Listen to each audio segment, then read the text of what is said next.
En el año 312 existían dos emperadores en el Imperio Romano. Por supuesto, uno de ellos deseaba ser el emperador absoluto de toda Roma. Las tropas del general Constantino eran inferiores a las del general Magencio, pero inspirado por la visión del símbolo de una cruz y un mensaje que le decía: con este símbolo vencerás, decidió que todos sus soldados estamparan en sus escudos el símbolo de la cruz, propinándole así una gran derrota a Magencio y convirtiéndose en el emperador absoluto de toda Roma.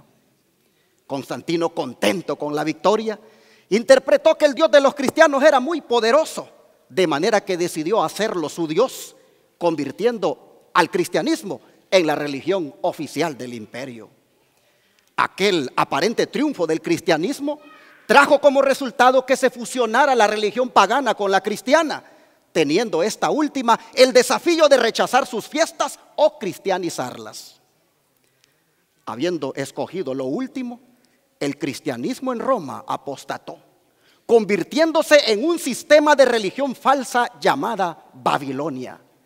El mundo ha sido engañado por ese sistema al enseñarle que las fiestas paganas son santas, dedicándolas a hombres y mujeres piadosas que existieron en el cristianismo.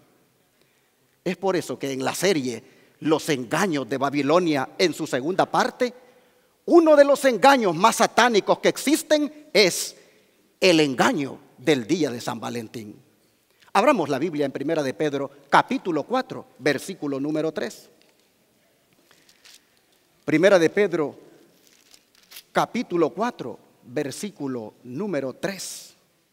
Y las escrituras dicen: baste ya el tiempo pasado para haber hecho la voluntad de los gentiles, andando en lascivias, concupiscencias, embriagueces, desenfrenos, banquetes y abominables idolatrías. Alguno se preguntará: ¿por qué relacionar un texto que habla sobre los gentiles, la lascivia, las concupiscencias y las orgías? ¿Por qué relacionar ese texto con el día de San Valentín? Hermanos, es que ese precisamente es el trasfondo del engaño en el cual muchos cristianos caen en estos días al celebrar dicha fiesta. Más que llamarle el día de San Valentín, debería llamársele el día de la lascivia, el día de la lujuria. Todo comenzó con la adoración del dios Luperco, el dios de la fertilidad de los romanos, al cual le celebraban fiesta el 15 de febrero, fiesta conocida como Lupercalia. En el festival de la Lupercalia, después que los sacerdotes luperci sacrificaban una cabra y un perro al dios Luperco, cortaban la piel de aquellos animales sacrificados en tiras llamadas febrúas, iniciando así todo un frenesí, pues los sacerdotes elegidos entre los más jóvenes corrían semidesnudos por las calles, armados con las tiras de piel bañadas en sangre y golpeando con ellas a las mujeres que encontraban a su paso. Las mujeres agradecían aquellos latigazos, pues pensaban que así serían más fértiles y su cuerpo estaría mejor preparado para el embarazo y el parto. Del nombre de aquellas correas ensangrentadas conocidas como febrúa procede la denominación del mes de febrero. La fiesta de la Lupercalia era una mezcla de violencia, purificación, sexo y fertilidad.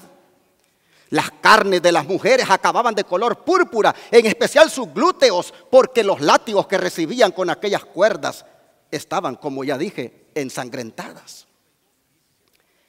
Esa era una fiesta lujuriosa, muy esperada por los jóvenes de Roma, pues en ella había un juego donde ellos elegían mujeres para que fueran sus compañeras de placer durante el año y que en muchas ocasiones terminaban siendo sus esposas.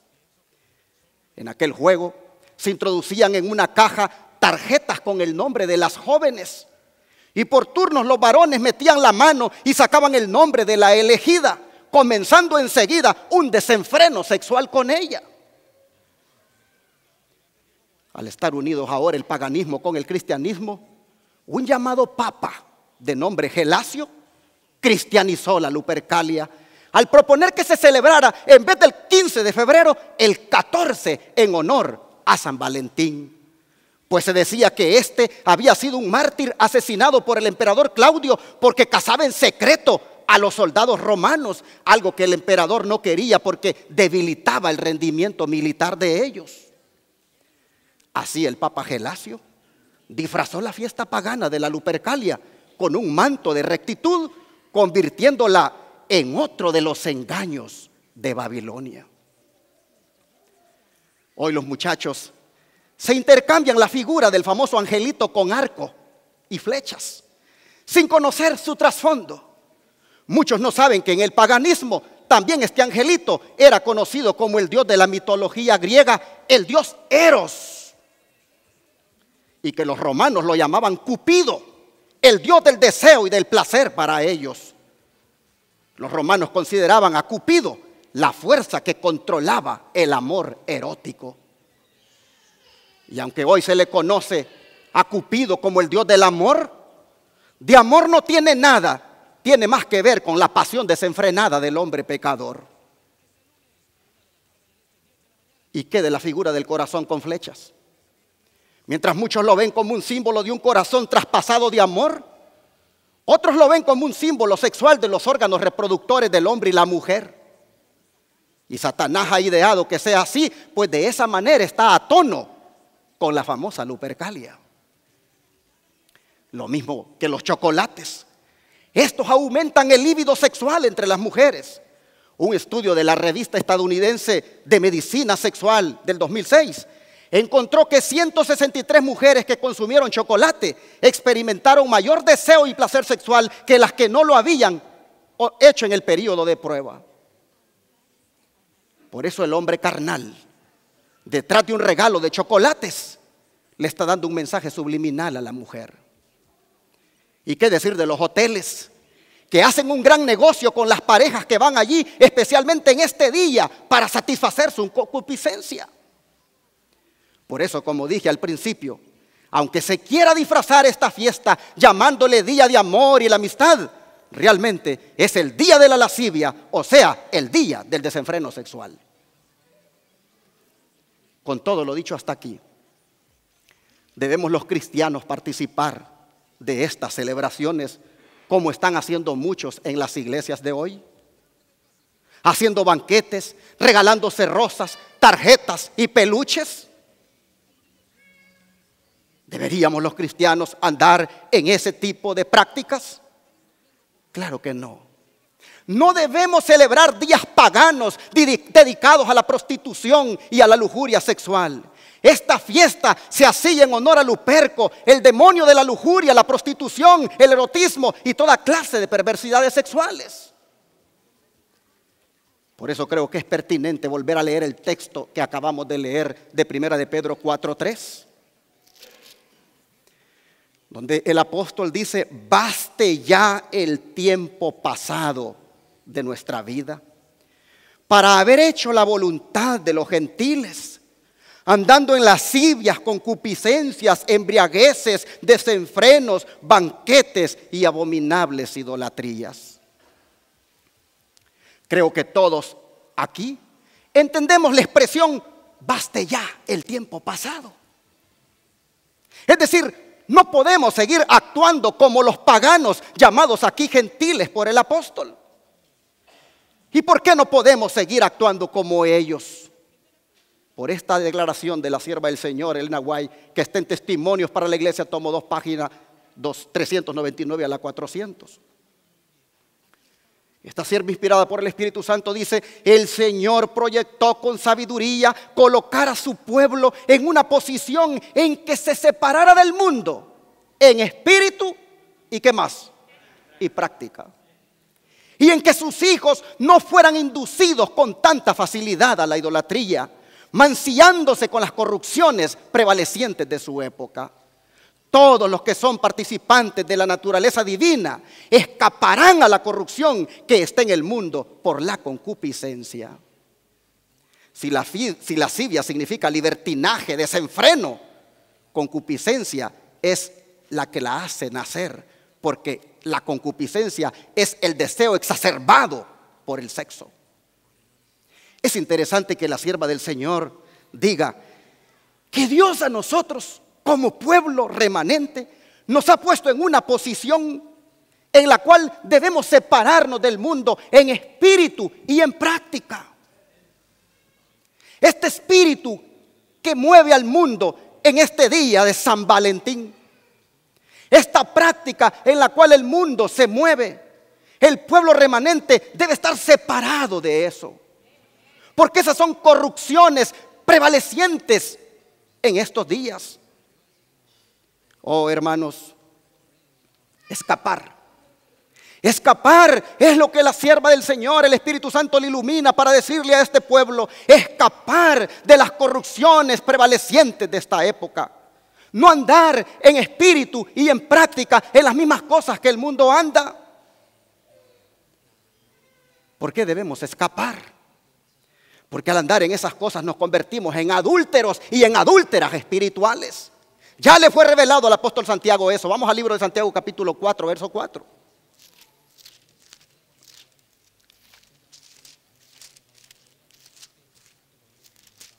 Santiago capítulo 4, verso 4 dice: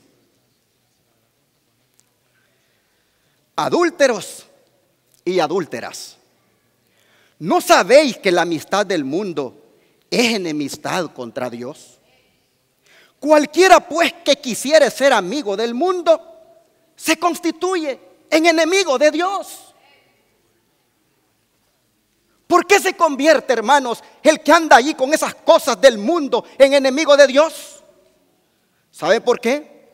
Porque al andar practicando las mismas cosas que hace el mundo, uno se convierte en aliado de Satanás. Así fue revelado, miren esta declaración: los que comienzan a media su vida cristiana, al final se encontrarán enteramente del lado del enemigo. No importa cuáles hayan sido sus primeras intenciones. Y el ser apóstata, traidor a la causa de Dios, es más grave que la muerte, pues significa la pérdida de la vida eterna. Los hombres y mujeres vacilantes son los mejores aliados de Satanás. ¿Quiénes son estos hombres y mujeres vacilantes?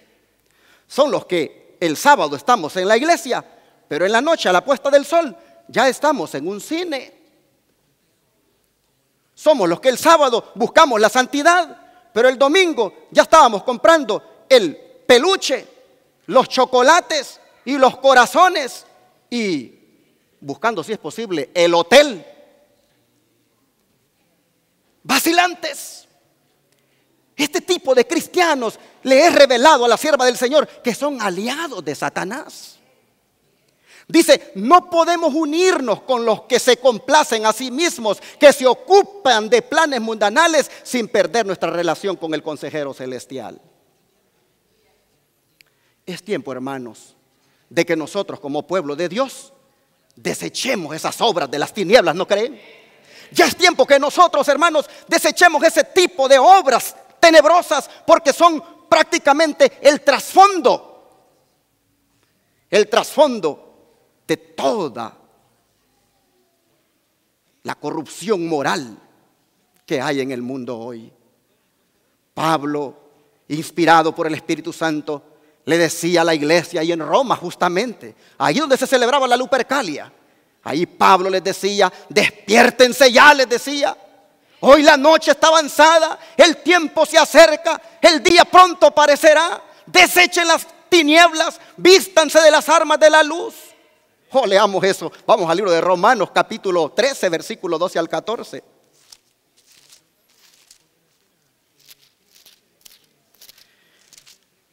Romanos capítulo 13, versículo 12 al 14. Le decía Pablo a la iglesia, a los cristianos que estaban allí, donde se celebraba la Lupercalia en Roma. Pablo les decía: la noche está avanzada, el día está por llegar. Desechemos pues las obras de las tinieblas y vistámonos las armas de la luz. Andemos honestamente, como de día, no en desenfrenos y borracheras, no en lujurias y lascivias, ni en contiendas y envidias. Mas vestíos del Señor Jesucristo y no proveáis para satisfacer los deseos de la carne. Una vez más es mencionada aquí la lascivia. ¿Por qué? Porque este era el pecado que prevalecía entre los paganos romanos. Pero lo más triste, hermanos, es que ese pecado de la lascivia también prevalece en el profeso pueblo de Dios hoy.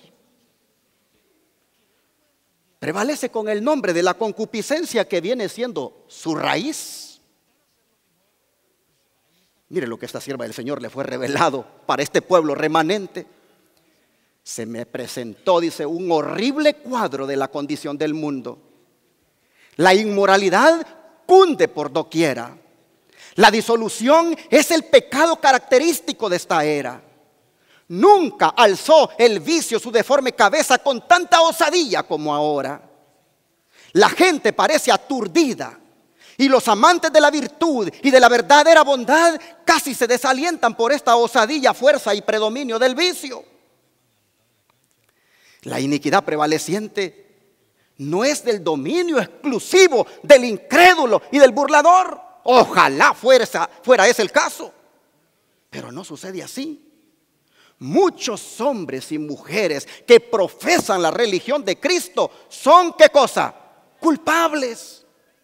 Aún los que profesan esperar su aparición no se están limpiando de toda contaminación. Han servido durante tanto tiempo a su concupiscencia que sus pensamientos son por naturaleza impuros y sus imaginaciones son corruptas. Consejo sobre la Salud, página 617. Hombres y mujeres que profesamos, dice, la religión de Cristo, culpables. Culpables de la misma lascivia y concupiscencia que le caracterizaba a los que celebraban las fiestas lupercales.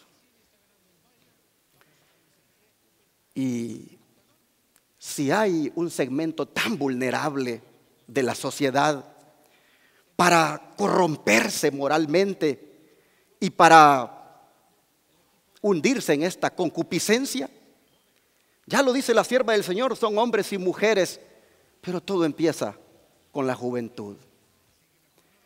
Hay una edad donde las hormonas se vuelven difíciles de controlar, pero es entonces cuando más debemos someternos a Jesucristo. Los jóvenes y los adultos son culpables, dice esta sierva del Señor, de la concupiscencia, de los deseos exacerbados por el sexo que se manifiesta hoy. Y dice: qué galán que esto fuera solo con los paganos, qué galán que esto ocurriera solo con los incrédulos. Está ocurriendo con los que profesan la religión de Cristo, con adventistas del séptimo día, con gente del pueblo remanente. Por eso Pablo, con justa razón, le escribía al joven Timoteo, quien vivió en los días de la Lupercalia, quien vivió en los días del Imperio Romano. Con justa razón le decía lo siguiente. Vamos al libro 2 Timoteo 2:22. 2 Timoteo capítulo 2, versículo 22.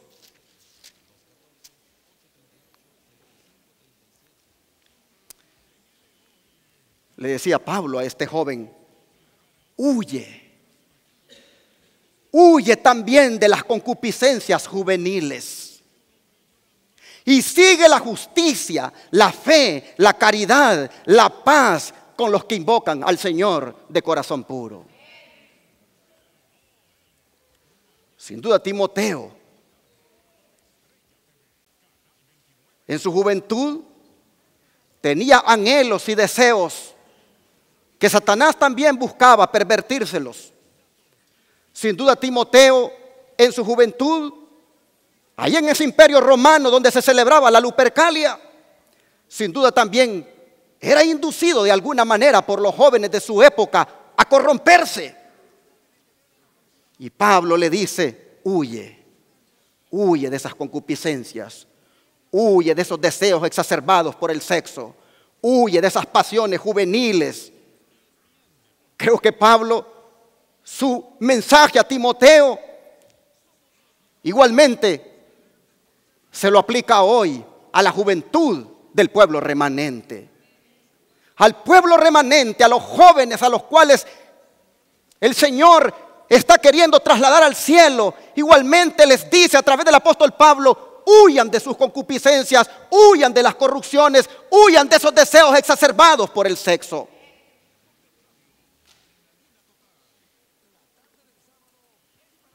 Si Pablo le hablaba así a Timoteo, ¿cómo le hablaba Elena White a los jóvenes de su época?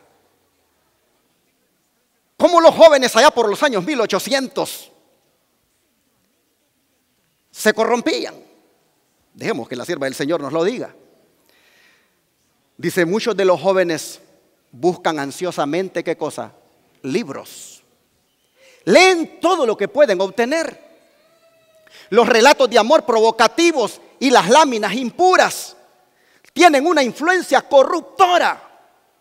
Muchos, dice, están leyendo novelas y como resultado se envilece su imaginación. Con frecuencia circulan para la venta fotografías de mujeres desnudas. Estas fotografías repugnantes también se encuentran en negocios de fotografías y penden de las paredes de los que trabajan con grabados. Pero me llama la atención el hecho de que los jóvenes en los días de Elena White, ¿qué era lo que buscaban ansiosamente?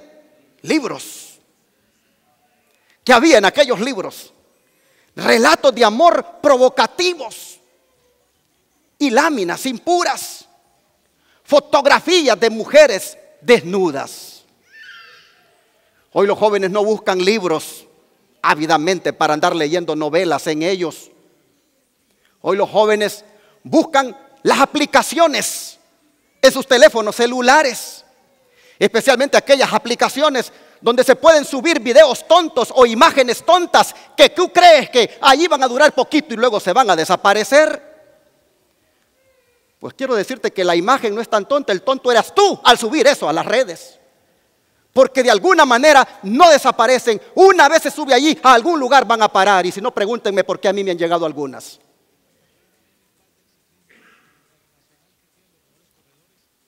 Los padres creen que solo es el Twitter, el Instagram y el Facebook las únicas redes. Hay muchísimas aplicaciones donde muchos jóvenes se corrompe moralmente. Aplicaciones donde suben un video o algo tonto que grabaron y allí creen que rápido entre amigos lo pasan y luego desaparece.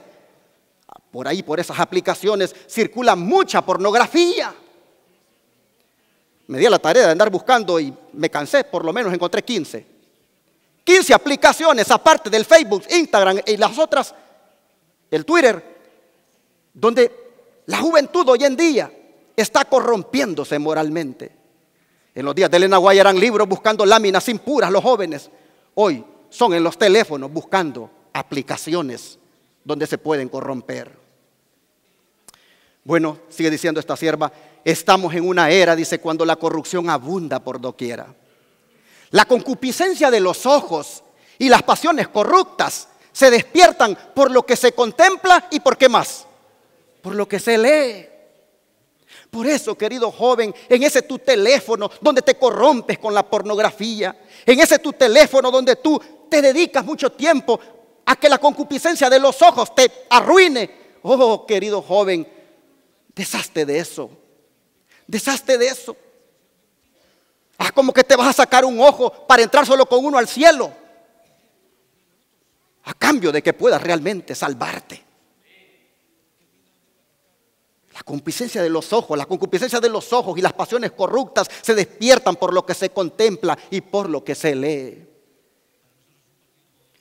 Mucho matrimonio se está echando a perder ahora, porque la concupiscencia de los ojos está contemplando cosas corruptas a través de las aplicaciones telefónicas. Sigue diciendo esta mensajera del Señor: el corazón se corrompe por la imaginación. La mente se complace en contemplar escenas que despiertan las más bajas y viles pasiones. Esas imágenes ruines contempladas a través de una imaginación pervertida corrompen la moral y preparan a los seres engañados e infatuados para que den rienda suelta a las pasiones concupiscentes.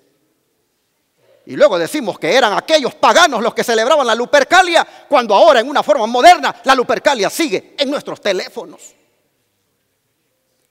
Luego dice, siguen los pecados y crímenes que arrastran a los seres creados a la imagen de Dios, haciéndolos descender a un nivel con las bestias y hundiéndoles finalmente en la perdición. Jóvenes de la verdad presente, tengan cuidado. No dejen que Satanás les arrastre en sus concupiscencias, porque Satanás lo único que quiere es controlar sus mentes. Sabe que si controla sus mentes, con toda seguridad los va a llevar a la perdición. Miren lo que ha sido revelado.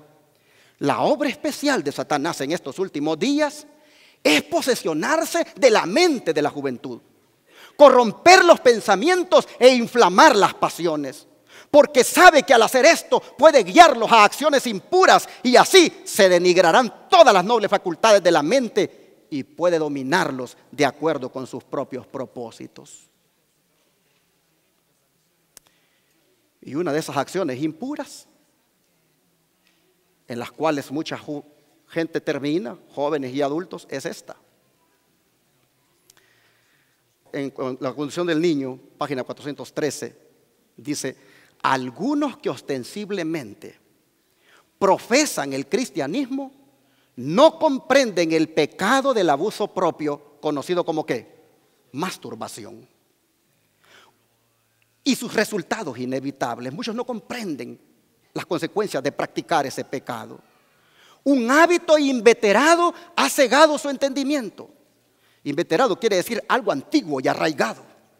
No se dan cuenta del carácter excesivamente pecaminoso de este pecado degradante, el pecado de la masturbación.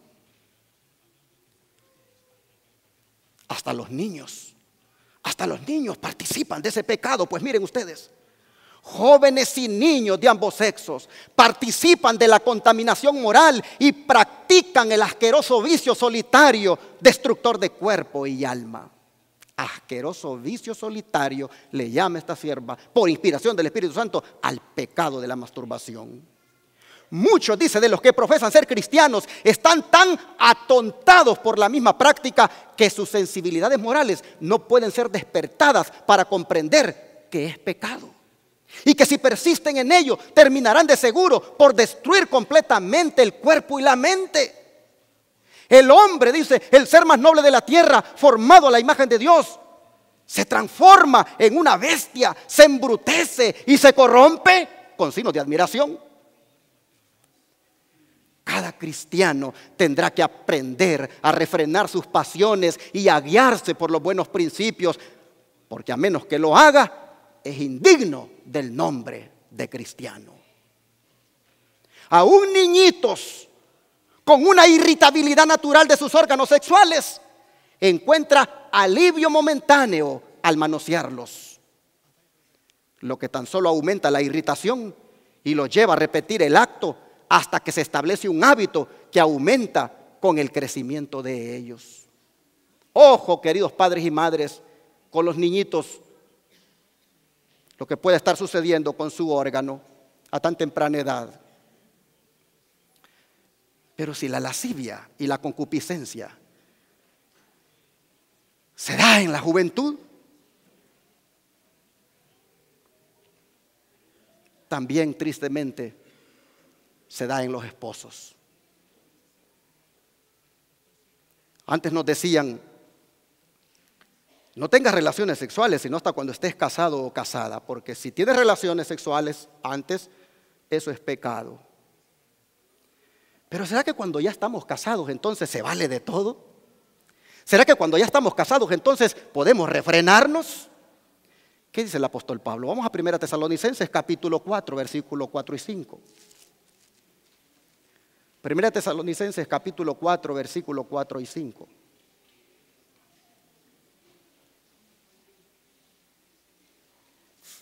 Y la palabra de Dios dice: que cada uno de vosotros sepa tener, ¿a quién, hermanos? En algunas Biblias dice a su vaso y en otras dice a su propia esposa en santificación y honor. Y dejemos a los jóvenes por un momento porque el Señor ya les habló y bien fuerte esta mañana. Vamos hoy a hablar a los esposos. Porque el mandato del Señor aquí es que tengamos a nuestras esposas en santificación y honor. Tratarlas con honor y mirarlas en ellas como vasos sagrados de Dios. Pero en la realidad está ocurriendo otra cosa en muchas parejas cristianas. Miren esta declaración. La relación matrimonial es santa, pero en esta época degenerada cubre toda clase de vileza. Se abusa de ella y esto ha llegado a ser un crimen que constituye ahora una de las señales de los postreros días, así como los matrimonios, según se realizaban antes del diluvio, eran entonces un crimen. Cuando se comprendan la naturaleza sagrada y los requisitos del matrimonio, este resultará aún ahora aprobado por el cielo y acarreará felicidad a ambas partes y Dios será glorificado. Pero dice que la relación matrimonial es santa, pero que en esta época degenerada está cubriendo toda clase de vileza. Hay mucho matrimonio envilecido hoy. ¿De qué manera? Al abusar de las relaciones sexuales. Vean lo que sigue diciendo la sierva del Señor. Los que profesan ser cristianos deben considerar debidamente el resultado de todo privilegio de la relación matrimonial y los principios santificados deben ser la base de toda acción. En muchos casos, dice, los padres han abusado de sus privilegios matrimoniales y al ceder a sus pasiones animales, las han fortalecido. ¿Pasiones animales? Como dije, cuando éramos solteros, siempre consideramos que el tener una relación íntima con el novio o la novia era pecado. Pero, ¿será que ahora que estamos casados vamos a depravarnos sexualmente al punto que cedamos a las pasiones animales? Sigue diciendo la sierva del Señor, muy pocos consideran que es un deber religioso gobernar sus pasiones. Se han unido en matrimonio con el objeto de su elección y por lo tanto razonan que el matrimonio santifica la satisfacción de las pasiones más bajas. Aún hombres y mujeres que profesan piedad dan rienda suelta a sus pasiones concupiscentes y no piensan que Dios los tiene por responsables del desgaste de la energía vital que debilita su resistencia y enerva todo el organismo. Consejos para la Iglesia, página 238. Las esposas no deberían de prestarse para que el hombre las ponga como quiera y haga con ellas lo que quiera en su desenfreno sexual. Miren lo que dice esta sierva para las esposas. Ojalá, dice, pudiera hacer comprender a todos su obligación hacia Dios en cuanto a conservar en la mejor condición el organismo mental y físico para prestar servicio perfecto a su hacedor. Evite la esposa cristiana, tanto por sus palabras como por sus actos, excitar las pasiones animales de su esposo. La esposa debe evitar eso. Muchos dicen no tienen fuerza que malgastar en este sentido. Desde su juventud han estado debilitando el cerebro y minando su constitución por la satisfacción de sus pasiones animales. La abnegación y la temperancia debieran ser la consigna en su vida matrimonial. Satanás está trabajando con los matrimonios, mis hermanos, hoy en día. Y en esto muchos esposos podemos ser sus aliados si no revisamos nuestra conducta para con nuestras esposas en la intimidad. Mire lo que sigue diciendo esta sierva. Satanás procura rebajar la norma de pureza y debilitar el dominio propio de los que contraen matrimonio. Porque sabe que mientras las pasiones más bajas se intensifican, las facultades morales se debilitan. Y no necesita él preocuparse por el crecimiento espiritual de ellos. Sabe también que de ningún otro modo puede él estampar su propia imagen odiosa en la posteridad de ellos, y que le resulta así aún más fácil amoldar el carácter de los hijos que el de los padres. Tengamos cuidado, mis hermanos, y no estemos siendo aliados de Satanás al tener el mismo espíritu de los paganos romanos en sus fiestas lupercales, que era lascivos y concupiscentes. No se nos olvide que cuando estamos con la esposa en la recámara, ahí hay ángeles observando.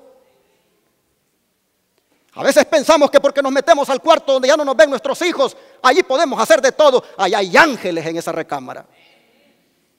Miren lo que dice esta sierva. Hombres y mujeres, ¿aprenderéis algún día lo que es la concupiscencia y el resultado de satisfacerla? ¿Puede hallarse en las relaciones matrimoniales una pasión de clase tan baja como fuera de ellas? ¿Cuál es el resultado de dar rienda suelta a las pasiones inferiores? La cámara donde debieran presidir ángeles de Dios es mancillada por prácticas pecaminosas. Y porque impera una vergonzosa animalidad, los cuerpos se corrompen, las prácticas repugnantes provocan enfermedades repugnantes, se hace una maldición de lo que Dios dio como bendición. ¿Y qué órgano de nuestro cuerpo es el que más se enferma cuando nosotros nos depravamos sexualmente? Miren ustedes, los excesos sexuales destruirán ciertamente el amor por los ejercicios devocionales. Privarán al cerebro de sustancia necesaria para nutrir el organismo y agotarán efectivamente la vitalidad. ¿Qué órgano es el primero que se daña? El cerebro. Ninguna mujer debe ayudar a su esposo en esta obra de destrucción propia. No lo hará si ha sido iluminada al respecto y ama la verdad. Y no solo el cerebro, hermanos, se arruina al ser corruptos sexualmente, hasta los nervios. Pues vean ustedes, cuanto más se satisfacen las pasiones animales, tanto más fuertes y violentos serán los deseos de complacerlas. Comprendan su deber los hombres y mujeres que temen a Dios. Muchos cristianos profesos sufren de parálisis de los nervios y del cerebro debido a su intemperancia en ese sentido. Hombres y mujeres que creen que porque se está casado, solo en eso se debe pasar todo el tiempo. Es una intemperancia. Y Dios tiene un llamado para los esposos aquí presentes hoy. Miren este llamado. Los maridos deben ser cuidadosos, atentos, constantes, fieles y compasivos. Deben manifestar amor y simpatía. Si cumplen las palabras de Cristo, su amor no será del carácter bajo, terrenal ni sensual que lo llevaría a destruir su propio cuerpo y a acarrear debilidad y enfermedad a sus esposas. No se entregarán estos esposos a la complacencia de las pasiones bajas mientras repitan constantemente a sus esposas que deben estarles sujetas en todo. Porque algunos hombres así argumentan a sus mujeres. La Biblia dice que me tienes que estar sujeta en todo. Y por lo tanto, se convierte la mujer más en un objeto sexual que otra cosa. Dice, cuando el marido tenga la nobleza de carácter, la pureza de corazón y la elevación mental que debe poseer todo cristiano verdadero, lo va a manifestar en la relación matrimonial. Si tiene el sentir de Cristo, no será destructor del cuerpo, sino que estará henchido de amor tierno y procurará alcanzar el más alto ideal en Cristo. Si el esposo, mis hermanos, de verdad ama a su esposa, no le debe pedir en la recámara que haga cosas que la envilezcan o que la hagan perder su valor, pero también la mujer no lo debe permitir. Miren esta declaración: ningún hombre puede amar de verdad a su esposa cuando ella se le somete pacientemente a ser su esclava para satisfacer sus pasiones depravadas. En su misión pasiva, ella allí pierde el valor que una vez él le atribuyó. La ve envilecida y rebajada y pronto sospecha de que se sometería con igual humildad a ser degradada por otro que no sea él mismo. O sea, la usa como quiere y luego dice: esto lo podría hacer con alguien más.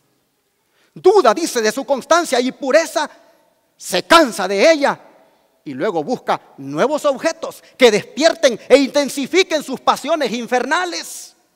No tiene consideración con la ley de Dios. Estos hombres, dice, son peores que los brutos. Son demonios en forma humana. No conocen los principios elevadores y ennoblecedores del amor verdadero y santificado. Y estas prácticas dan causa a otro mal, y es los celos. Pues vean, la esposa también llega a sentir celos del esposo y sospecha que si tuviera oportunidad dirigiría sus atenciones a otra persona con tanta facilidad como lo está haciendo con ella en ese momento. Ella ve que no se rige por la conciencia ni el temor de Dios. Todas estas barreras santificadas son derribadas por las pasiones concupiscentes. Todas las cualidades del esposo que le asemejarían a Dios son sujetas a la concupiscencia brutal y vil, y le entra el celo. Por eso las esposas deberían de meditar en la siguiente declaración inspirada. Pues vean, la cuestión que se ha de decidir es esta: ¿debe la esposa sentirse obligada a ceder implícitamente a las exigencias del esposo cuando ve que solo las pasiones bajas lo dominan y cuando su propio juicio y razón la convencen de que al hacerlo perjudica su propio cuerpo que Dios ha ordenado poseer en santificación y honra y conservar como sacrificio vivo para Dios? ¿Debe la esposa sentirse obligada a ceder? La respuesta es obvia: no. La esposa que de verdad ama a su esposo debería de ayudarle a que no satisfaga su lascivia con ella. Dice esta sierva: no es un amor puro y santo lo que induce a la esposa a satisfacer las propensiones animales de su esposo a costa de su salud y de su vida. Si ella posee verdadero amor y sabiduría, procurará distraer su mente de la satisfacción de las pasiones concupiscentes hacia temas elevados y espirituales, espaciándose en asuntos espirituales interesantes. Tal vez sea necesario, dice, instarlo con humildad y afecto, aún a riesgo de desagradarle y hacerle comprender que no puede ella degradar su cuerpo cediendo a los excesos sexuales. Ella debe con ternura y bondad recordarle a su esposo que Dios tiene los primeros y más altos derechos sobre ella y que no puede despreciar esos derechos porque tendría que darle cuenta de ellos en el gran día al Señor. Ser matrimonio cristiano es algo bien elevado. Hermanas presentes, mantengan su dignidad y no la rebajen ni permitan que nadie se las rebaje. Dice esta sierva: si ella elevara sus afectos y en santificación y honra conservara su dignidad femenina refinada, podría la mujer hacer mucho para santificar a su esposo y por medio de su influencia juiciosa así cumplir su alta misión. Con ello puede salvarse ella misma y a su esposo y cumplir así una doble obra. En este asunto tan delicado y difícil de tratar, se necesita mucha sabiduría y paciencia, como también valor moral y fortaleza. Puede hallarse fuerza, dice, y gracia en la oración. El amor sincero ha de ser el principio que rija el corazón. El amor hacia Dios y hacia el esposo deben ser los únicos motivos que rijan la conducta allí en la recámara.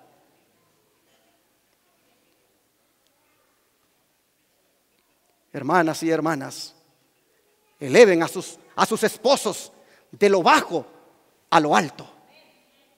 Eleven a sus esposos de lo bajo del pecado a la santidad de Dios.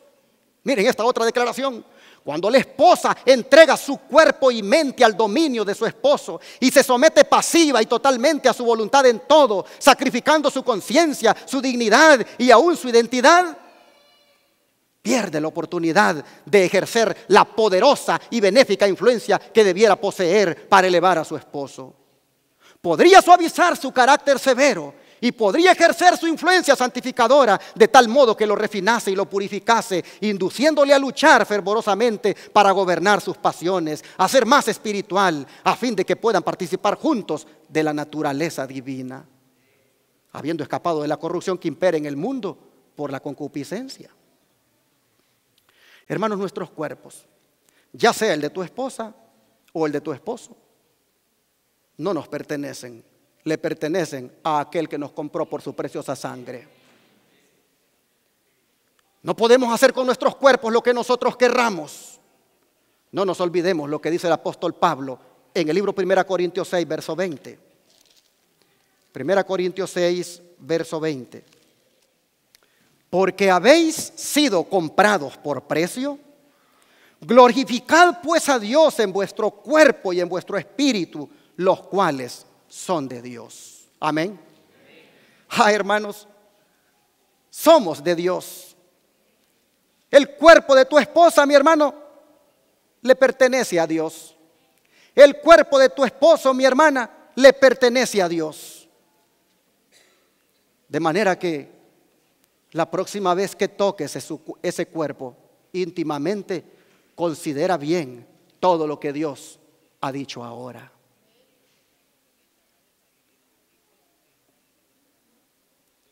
Las mujeres algunas veces son las que inician esta corrupción moral. Cuando andaba buscando algunas fotos o investigando en diferentes enciclopedias electrónicas sobre todo lo que está envuelto en este día de San Valentín, encontré una mujer que le decía a las mujeres de su sitio 5 posiciones que podrías practicar en este día de San Valentín y que te harían sentir éxtasis. Una mujer diciéndole a las otras mujeres, porque en este asunto de la corrupción moral, pues lamentablemente el tiempo en que vivimos hay mucha mujer que es la que toma la iniciativa. Hermanos, como cristianos de la verdad presente, tenemos que hacerle caso al apóstol Pedro cuando dice: baste ya el tiempo pasado. Baste ya el tiempo cuando andabas en ese tipo de festividades, cuando andabas en ese tipo de prácticas lupercales tú también. Baste ya, porque ahora estás revestido de la justicia de Cristo. Y hay una forma, hermanas, y aquí voy a tener que hablar un poquito más a las hermanas. Hay una forma de cómo ustedes pueden glorificar a Dios en su cuerpo y evitar que los hombres enfermos sigan siendo concupiscentes. Esa forma es la forma en cómo tú te vistes, mi hermana. La manera como tú te vistes puede incitar a la lascivia de los hombres, a la concupiscencia de los hombres. Mira esta declaración que quiero compartir contigo. El amor al vestido hace peligrar la moralidad y hace de la mujer lo contrario de una dama cristiana caracterizada por la modestia y la sobriedad. Y lo puse en rojo para que se pueda notar. El vestido ostentoso y extravagante, con demasiada frecuencia, fomenta la concupiscencia en el corazón del que lo lleva y despierta bajas pasiones en el corazón del que lo mira. Por eso cuando te pongas algo, mi hermana, pregúntate si eso primero le agrada a Dios. Porque vas a despertar la concupiscencia tuya y también del que te vea. Dios ve, dice, que la ruina del carácter es precedida frecuentemente por la complacencia del orgullo y de la vanidad en el vestido.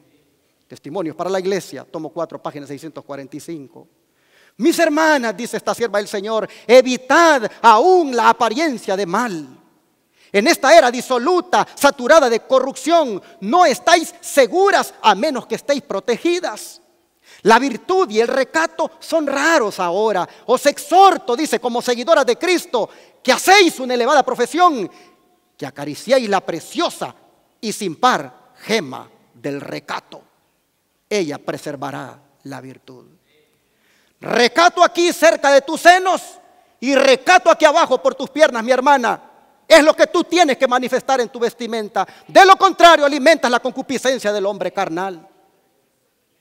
Miren esta otra declaración. El Espíritu del Señor me impulsa a urgir a mis hermanas que profesan piedad, a ser modestas en su apariencia y a actuar con un apropiado recato, con pudor y sobriedad. Las libertades que la gente se toma en esta época de corrupción no debieran ser la norma para los seguidores de Cristo. No deberían las hermanas, porque todas en el trabajo andan con pantalones bien apretados, ponerse ustedes también pantalones apretados.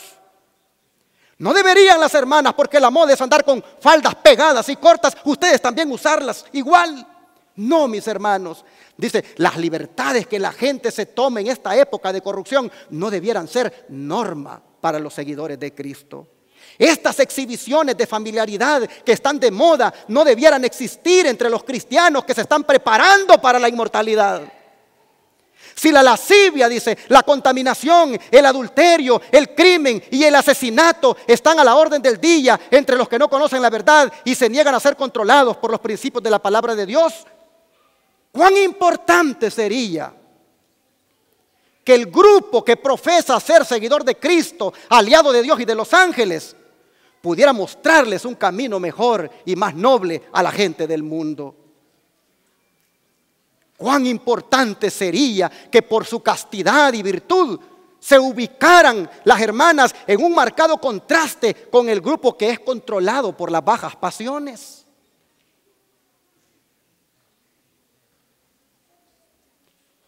¿Cuánta hermana cristiana?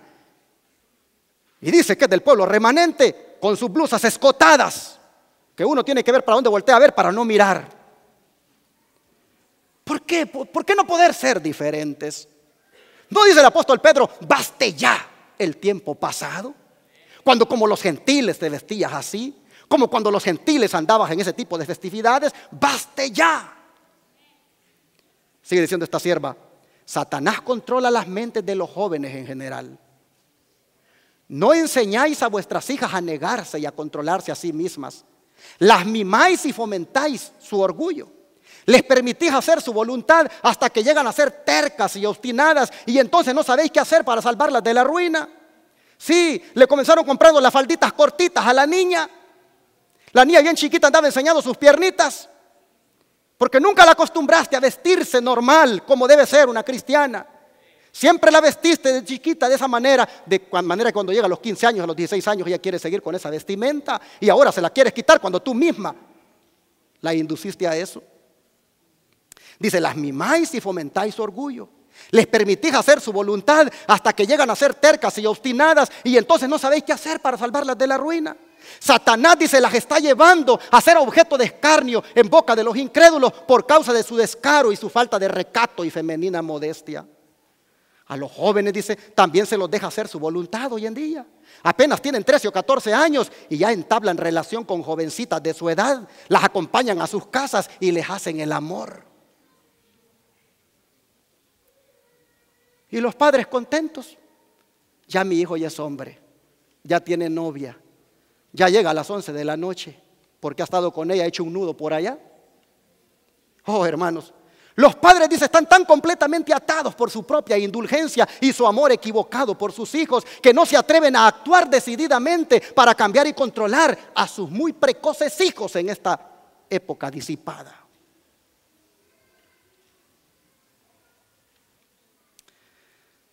Sé que el tema está fuerte, pero es palabra de Dios, hermanos. Es el Espíritu Santo hablando. Yo no digo palabras mías, estoy nada más leyendo lo que el Espíritu de Dios ha mandado. Y luego dicen que Elena White no tuvo inspiración con semejantes mandatos para este pueblo, con semejantes exhortaciones. No me cabe la menor duda que fue inspirada por el Espíritu Santo. Sigue diciendo, entre muchas señoritas el tema de conversación son los jóvenes. Y entre los jóvenes el tema son las señoritas. Vienen a la iglesia, pero vienen a hablar de la señorita. Vienen a la iglesia, pero vienen a hablar del joven. Trajeron una ropa para lucirle a él, o él se viste para lucirle a ella. Usted dirá, pastor, usted está generalizando. Bueno, estoy presentando lo que dice la sierva del Señor y cada quien se va a poner la camisa si le queda, ¿verdad? Bueno, dice, entre muchas señoritas el tema de conversación es los jóvenes, y entre los jóvenes el tema es las señoritas. De la abundancia del corazón, ¿qué cosa? Habla la boca. Conversan de las cosas que en su mente se ocupa comúnmente. El ángel registrador está escribiendo las palabras de estos jóvenes y señoritas que son profesos cristianos. ¿Cómo se sentirán perturbados y avergonzados cuando se encuentren de nuevo en el día de Dios? Muchos niños son hipócritas piadosos.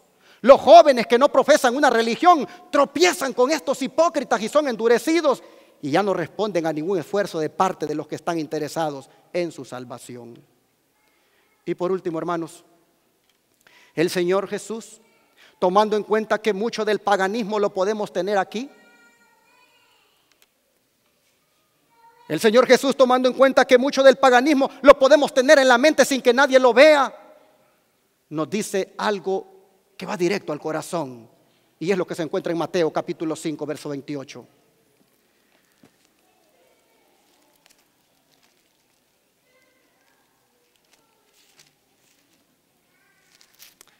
Mateo capítulo 5, verso 28. Y aquí el Señor Jesús dice lo siguiente: pero yo os digo que cualquiera que mira a una mujer para codiciarla, ya adulteró con ella en su corazón.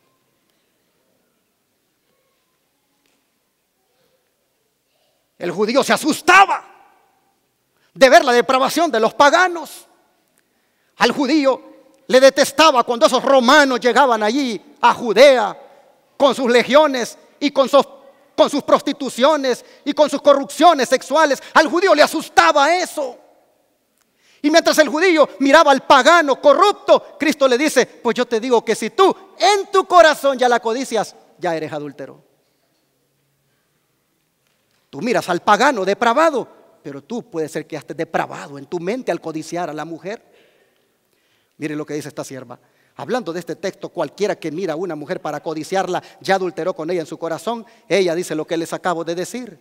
Los judíos, dice, se enorgullecían de su moralidad y se horrorizaban de las costumbres sensuales de los paganos. La presencia de los jefes romanos enviados a Palestina por causa del gobierno imperial era una ofensa continua para el pueblo, porque con estos gentiles venían muchas costumbres paganas, lascivia y disipación. En Capernaum, dice, los jefes romanos asistían a los paseos y desfiles con sus frívolas mancebas, y a menudo el ruido de sus orgías interrumpía la quietud del lago cuando sus naves de placer se deslizaban sobre las tranquilas aguas. La gente estaba aquel día esperando que Jesús denunciara ásperamente a esa clase de romanos, pero con asombro escuchó palabras que revelaban el mal que tenían en sus propios corazones al codiciar a las mujeres de tu prójimo. Qué fuerte es esto. Discurso Maestro de Jesucristo, página 54. Dice: cuando se aman y acarician mal los pensamientos, por muy en secreto que sea, dijo Cristo, se demuestra que el mal lo tienes en el corazón. El alma sigue sumida en hiel de amargura y sometida a la iniquidad cuando estamos acariciando el pensamiento de ser infiel.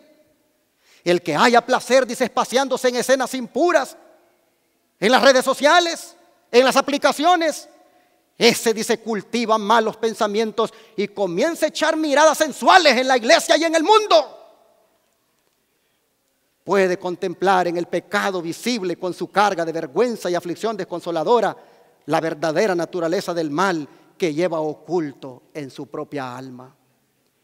El momento de tentación en que posiblemente se caiga en pecado gravoso no crea el mal que se manifiesta, solo desarrolla o revela lo que estaba latente en el oculto corazón. Porque ¿cuál es su pensamiento? Dice la Biblia, en su corazón, tal es él, ya que del corazón, ¿qué cosa? Mana la vida. Así que cuando venimos y fallamos a los votos matrimoniales, cuando venimos y fallamos en estos pecados corruptores sexuales, nunca digamos que es por accidente. fue algo que previamente acariciamos en la mente y lo traíamos y lo veníamos alimentando con lo que mirábamos, hasta que nos llevó tristemente a caer hondamente.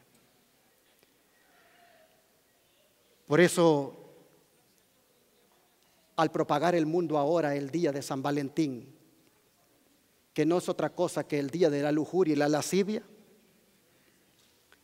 quisiera animar a los jóvenes y a los adultos aquí a que no nos dejemos engañar. Roma ha engañado al mundo entero, cristianizando estas fiestas paganas. Y con razón Pablo dice: mirad que nadie os engañe por medio de filosofías y huecas sutilezas, según las tradiciones de los hombres, conforme a los rudimentos del mundo, y no según Cristo. Mirad que nadie os engañe. Voy a terminar leyendo Gálatas 5, versículos 19 al 21 en esta hora. Gálatas 5, versículos 19 al 21. Gálatas 5, versículos 19 al 21 nos dice: y manifiestas son las obras de la carne, que son, ¿qué cosa? Adulterio, fornicación, inmundicia, lascivia, idolatría, hechicerías, enemistades, pleitos, celos, iras, contiendas, disensiones, herejías, envidias, homicidios, borracheras, desenfrenos y cosas semejantes a estas, de las cuales os denuncio, como también ya os denuncié, que los que hacen tales cosas no heredarán el reino de Dios. ¡Qué lista! Adulterio, fornicación, inmundicia, lascivia, desenfreno. ¿No le suena esto como la Lupercalia? Por eso, desde este púlpito le digo al mundo y le digo a los presentes: no a la lascivia, no a la concupiscencia, no a la lujuria, no a las pasiones bajas, no al día de San Valentín, y sí a Jesucristo. Dios les bendiga.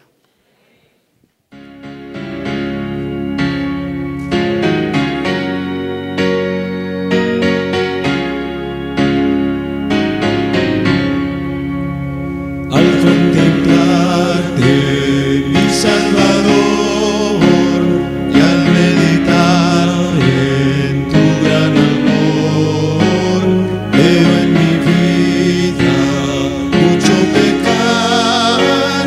Tomar a Cristo quiero triunfar. Cubre mi vida, Cristo Jesús, blanca cual nieve, hace tu luz. Tuya es mi vida, soy pecador, pero en tu nombre soy vencedor. Hondas heridas de transgresión, manchas mi vida sin tu perdón. Cúbreme, Cristo, ora en mí, vive tu vida, vívela en mí. Cubre mi vida, Cristo Jesús, blanca cual nieve, hace tu luz. Tuya es mi vida, soy pecador, pero en tu nombre soy vencedor. Dame la dicha de tu perdón, dame tu manto de salvación. Cristo lo acepto, dejo el pecar, dame las fuerzas para triunfar. Cubre mi vida, Cristo Jesús, blanca cual nieve, hace tu luz. Tuya es mi vida, soy pecador, pero en tu nombre soy vencedor. Reconciliado por tu morir, justificado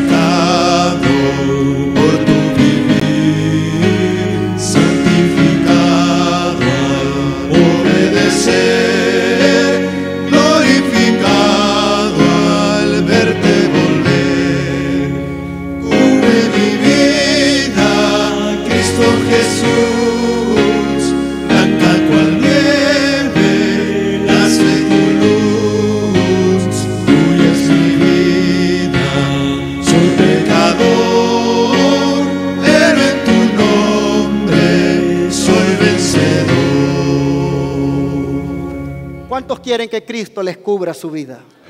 Con su manto de justicia, para allí toda inmundicia ser quitada. El Señor quiere hacerlo ahora. El Señor quiere que los corazones de ustedes, si con sinceridad se lo entregan hoy, si rinden su vida ahora, el Señor les perdona su vida pasada y los convierte en nuevas criaturas. Cubre mi vida, Cristo Jesús, es lo que hemos cantado. Ahora digámoselo en oración.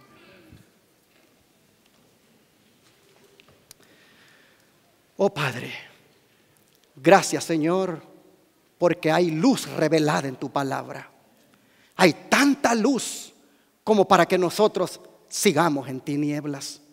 Hoy has hablado de una manera muy fuerte a este pueblo. Hoy, Señor, has presentado la maldad del mundo y la maldad aún dentro del corazón de tus hijos. Padre, pedimos en esta hora perdón por cualquier situación en nuestra vida que haya estado desagradando delante de tus ojos. Pedimos, Padre, que perdones hoy nuestras concupiscencias, nuestras lascivias, nuestras lujurias y todas aquellas prácticas que pudimos haber hecho en el pasado. Hoy, Padre, te pedimos que cubras nuestra vida con tu justicia, que tu manto, Señor, no sea echado, de manera que quede ocultada nuestra pecaminosidad. Y Padre, al ser conscientes hoy de tan tremenda palabra, haznos humildes y ayúdanos a vivir de manera que con estos cuerpos santifiquemos tu nombre. Padre, te ruego por los jóvenes de la iglesia, por las señoritas, por los niños, para que cuides sus mentes y ellos también se dejen cuidar. Te ruego para que ellos no se corrompan moralmente. Te pido, Señor, que al que esté siendo débil ahora en la pornografía, que el que esté siendo débil en algún pecado acariciado sexualmente hablando, oh Padre, te pido que le des ahora la victoria sobre ese pecado. Oh Dios, te suplico que ningún esposo aquí ande más esperando fechas paganas para sorprender a su esposa con algún detalle. Te ruego, Padre, que ningún esposo aquí ande esperando fechas paganas para regalar una rosa. Oh Padre, te ruego que el amor no sea movido por la corriente del mundo, sino que el amor sea un principio en nosotros, que lo manifestemos todos los días. Oh Padre, te pido que como pueblo remanente salgamos de las tinieblas a esta luz admirable que tú tienes. Gracias por tu amonestación. Aceptamos tu palabra tal como es y nos rendimos a ella. Te lo pedimos en el nombre de Jesús. Amén.